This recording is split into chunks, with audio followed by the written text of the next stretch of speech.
Positron समझ लें और बच्चे को आप इलेक्ट्रॉन समझ लें, जो गुरु के सामने हर समय चक्कर लगा रहा है उसकी ऑर्बिट में ज्ञान पाने के लिए। लेकिन जब यूनिवर्सिटी लेवल पर यही चला जाता है तो ये इलेक्ट्रॉन और पॉजिट्रॉन जब फ्यूज करते हैं तो उससे मास जो है वो एनर्जी रिलीज करता है।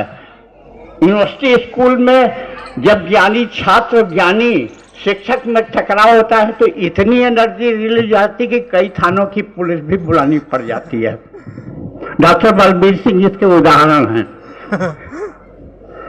ये जान लें, यानी कि जो भी प्रक्रियाएं इस सिस्टम में चल रही हैं हम उसमें कुछ नहीं, हम ज्यादा से ज्यादा ये कर सकते हैं कि ये पदार्थ वहां पहुंचा दें और वो रिएक्ट कर दे न्यूक्लियर रिएक्टर में और न्यूक्लियर फ्यूजन हो जाए और कॉन्टिन्यूअस बम्बार्डमेंट चेन बनती रहे, एनर्जी रिलीज करे।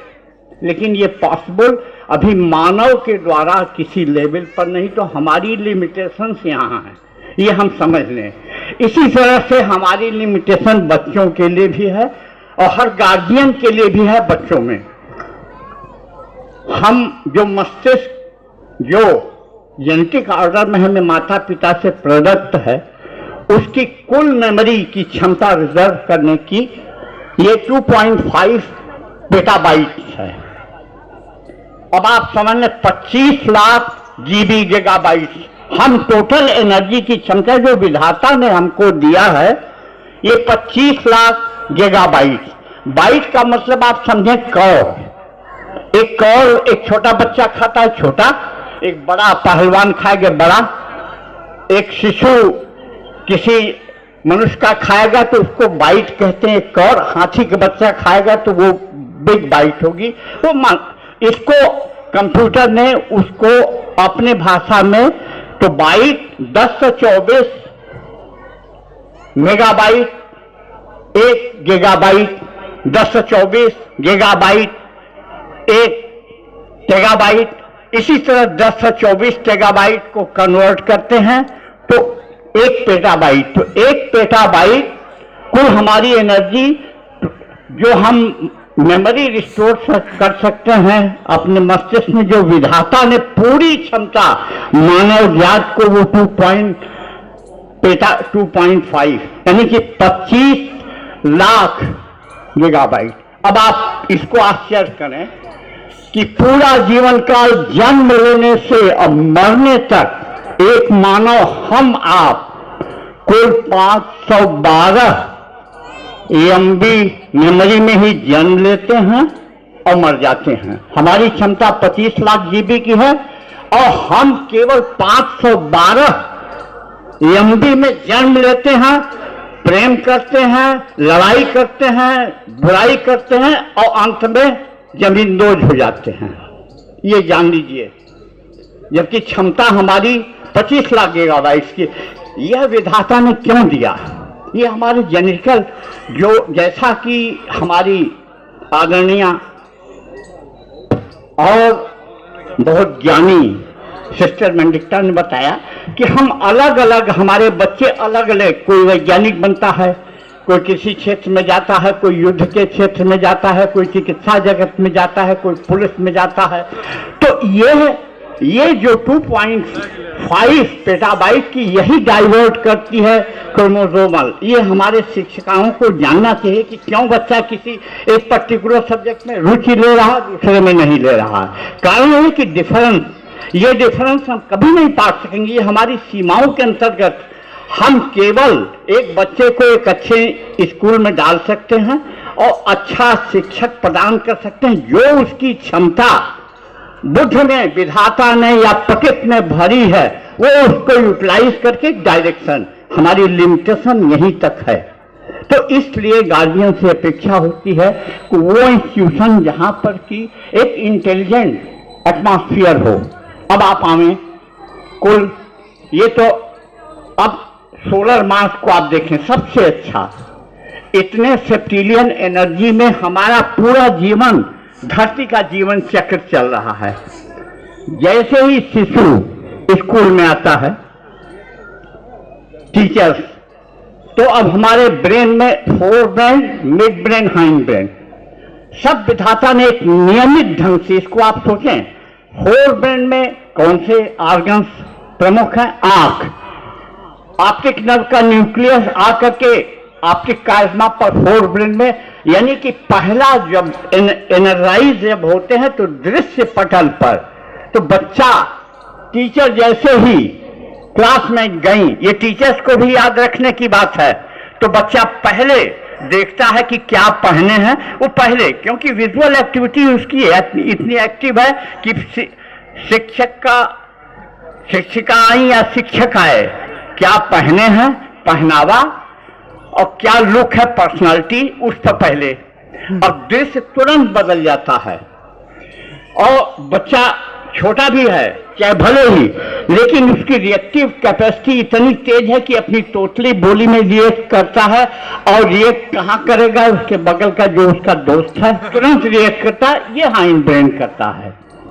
विचारों का वो डोमिनेंट स्थिरीकरण, इसमें जो केमिकल्स ब्रेन में रिलीज होते हैं, सेरोटोनिन, वो कुल 5-6 जो कि बच्चे को बांधे हुए हैं स्कूल से या हमारी सारी एक्टिविटीज को। प्रथम तो सेरोटोनिन ब्रेन के हल्स में, इसके बाद डोपामीन, इसके बाद गुआमेंटिन, और थर्ड जो बच्चे को बांध रहा है टीचर से और सब्जेक्ट के, वो है नॉरएड्रेनालिन। ये जान लें, ये टीचर्स को थोड़ा सा इसमें जानना चाहिए। फोर ब्रेन में सिक्रेशन जो हो रहा है, एक चिकित्सक के नाते ये मैं बता रहा हूँ, फोर ब्रेन में जो सिक्रेशन सेगमेंटिन का हो रहा है वो हर जगह हो रहा है। बच्चा रिएक्ट कर रहा है, पहले देख रहा है विजुअल एक्टिविटी से, तो वो पहनावा देखेगा, फिर उसके बाद टीचर कैसे एक्टिव होकर के क्या पढ़ा रही हैं, उसके बाद वो तुरंत हाइंड ब्रेन से रिएक्ट करता है, वो कहता है बड़ी अच्छी लग रही हैं, आई हैं, बड़े अच्छे, बड़े स्मार्ट हैं, ये उसका विजन है। अब आप हमें ये चीज तुरंत एकदम निकल जा रही है, कभी आप गहराई में जाएं, कब उसके बाद वो रिएक्शन चाहता है कि क्या बोल रही। अब यहाँ मिड ब्रेन का काम है, जो कि तुरंत सबको, ये ऑडियो सिस्टम हमारा कान सुनने के बाद, क्योंकि उसके अंदर ये मिड ब्रेन में लाई करते, यही मेमोरी रिस्टोर की जाती है। लेकिन हाउ लॉन्ग, ये क्वेश्चन आ जाता है फिर पास ब्रेन के पॉजिटिव। 10 साल तक चिंपैंजी का बच्चा और मानव बच्चा एक ही आईक्यू लिए रहता है, लेकिन 10 साल के बाद चिंपैंजी का बच्चा कुल 27 सेकेंड में क्या हुआ सब भूल जाता है, और मानव बच्चे की memory few years and to few months ये रहती। ये टीचर्स को समझने की बात।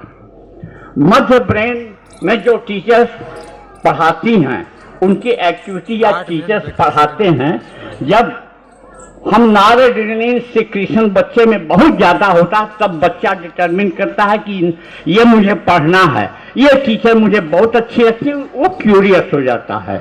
और ये सारा सिस्टम नॉरएड्रेनालिन का मध्य ब्रेन, वहां से वो अटेंटिव होकर सुनता है, और पोस्टीरियर ब्रेन को वो अपने एक्टिविटीज जो है, जिसको कि न्यूरोट्रांसमीटर्स, ये केमिकल्स न्यूरोट्रांसमीटर की तरह, और विधाता ने हमें कितना दिया है ये आप जान लें।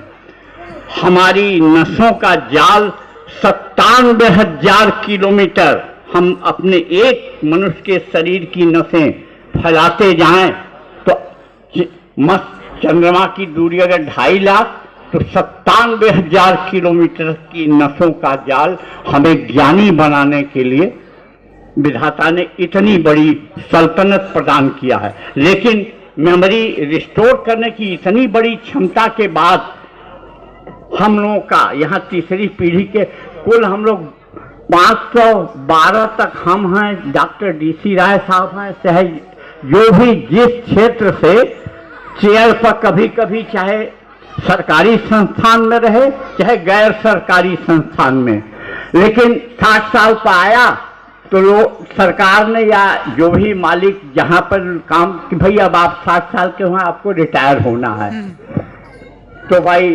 चेयरपर्सन, तब वो अवाक रह जाते हैं, एक शौक लगता है कि क्या रिटायर होना, अब क्या करें। कहा अब तक तो आप चेयर पर थे, अब आगे जिंदगी में आप मैन होकर के तब दिखाइएगा, तब चेयरमैन बनते हैं। यानी कि जब तक चेयर पर थे तो मैन नहीं थे, तब तक अहंकार भरा था, और जब चेयर से हटे अब क्षमता सब सीमित हो गई, और केवल अनुभव बांटने के लिए वो भी आज के जगत में इतनी व्यस्तता है, कोई अनुभव ले कि न ले कि बुढ़ऊ भाषण दे रहे हैं क्यों ले, तो चेयरमैन लायक भी नहीं रहे। तब कहा जा रहा कि आदमी बनिए, तो किसी शायर ने कह दिया आदमी तू भी है, आदमी मैं भी हूँ, आदमी तू भी है, आदमी मैं भी हूँ, यूं तो हर आदमी आदमी है, मगर यहाँ पर सिस्टर बेनेडिक्टा ने याद दिलाया है, मगर आदमी उसको कहना गलत बात है जो न काम आ सके आदमी के लिए। यही एजुकेशन की यही परंपरा। अब ये कहना तो अतिशयोक्त होगी कि हम परिवार की बड़ाई करें, लेकिन एक प्रिंसिपल के रूप में जो एक्टिविटी हैं वो उनका धर्म भी बनता है और टीचर्स का भी बनता है। थोड़ा सा शिक्षा को वैज्ञानिक आधार पर लेकर के और शिक्षण जगत में, क्योंकि प्रतिदिन अनुसंधान चल रहे हैं। हम लोग पट्टी तोड़ स्कूल में जब तक मार नहीं पड़ जाती थी तब तक गार्जियन में नहीं खुश होते थे कि आज पढ़ ले ना हो, और हम लोग की तो घिचगी भरी। लेकिन वो टीचर्स कितना प्रेम करते थे कि मैं चीफ मेडिकल ऑफिसर था, 3 टीचर आए, पहले मैंने कुर्सी से उठ करके उनका पांव छुआ। वो लगाव, यही लगाव बचपन के स्कूलों का मेमोरी। हमने बताया कि इतने जीबी तक आप रिकलेक्ट कर सकते हैं, उसके बाद मेमोरी कट ऑफ होती है। तो पहले जब मेमोरी भूलता है आदमी तो बचपन की यादाश्त नहीं भूल पाता। जो कक्षा 1 का बच्चा उसके साथ पढ़े उसका नाम याद रहेगा, 2 BA MA PG PhD वाले भूल जाएंगे, क्योंकि ये मेमोरी हमारे साथ स्पाइनल कार्ड में चली जाती है।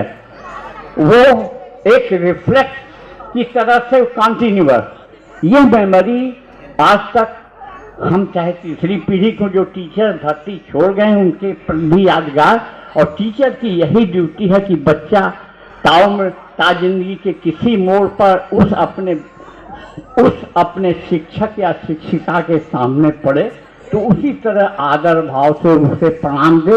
यही आज के जीवन की सबसे बड़ी गुरुदक्षिणा है।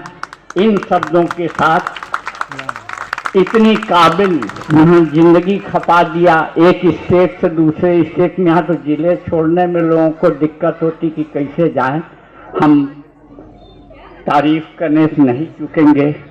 कर्नाटका में पैदा हुई, जिसमें कि श्रीमद् भागवत कहते हैं कि जब धरती पर भगवान श्री कृष्ण आए और भक्ति बूढ़ी हो चुकी थी तो उसको गति कर्नाटका स्टेट ने इसको वेद व्यास के पुत्र सुखदेव ने श्रीमद् भागवत महापुराण में कि तो वहाँ से ज्ञानी बन कर के आई, पूरा जीवन उत्तर प्रदेश में सेक्रीफाइस किया। जो शॉर्ट टर्म में इन्होंने इनका पास रहा है, आज इनका आशीर्वाद प्रिंसिपल निरुपमा सिंह के स्कूल पर एक गार्जियन की तरह से पढ़ रहा है। और आशीर्वाद दुआ बहुत ज़्यादा बलवती होती है। चाहे जितने भी prophet Abraham, prophet Jesus Christ, prophet Elijah, prophet Abraham और जितने भी होली प्रॉफेट्स धरती पाए, एक मत से, चाहे जॉन द बैप्टिस्ट हुए हों, एक मत से आशीर्वाद। तो ये सबसे बड़ा आशीर्वाद प्रिंसिपल मैडम निरुपमा सिंह को सिस्टर बेनेडिक्टा ने जीवन में, और ये अवश्य फलीभूत होगा। इन शब्दों के साथ मैं पुनः सबको और गार्जियंस को खास तौर से और टीचर्स को जिनके परिश्रम से, और इन बच्चों ने तो मन मोह लिया भाई, मतलब हम लोग तो इतना बीए और एमबीबीएस में इतनी अच्छी परफॉर्मेंस जितना कक्षा 8 के पहले दिखा दिया, ये दिखा रहा है कि प्रकृति डाइवर्जेंट है और ब्रह्मांड विस्तार में जा रहा है। ये बच्चे कल अपने, आज तो दादा का कान काटते थे, कल अपने पिता का काटेंगे।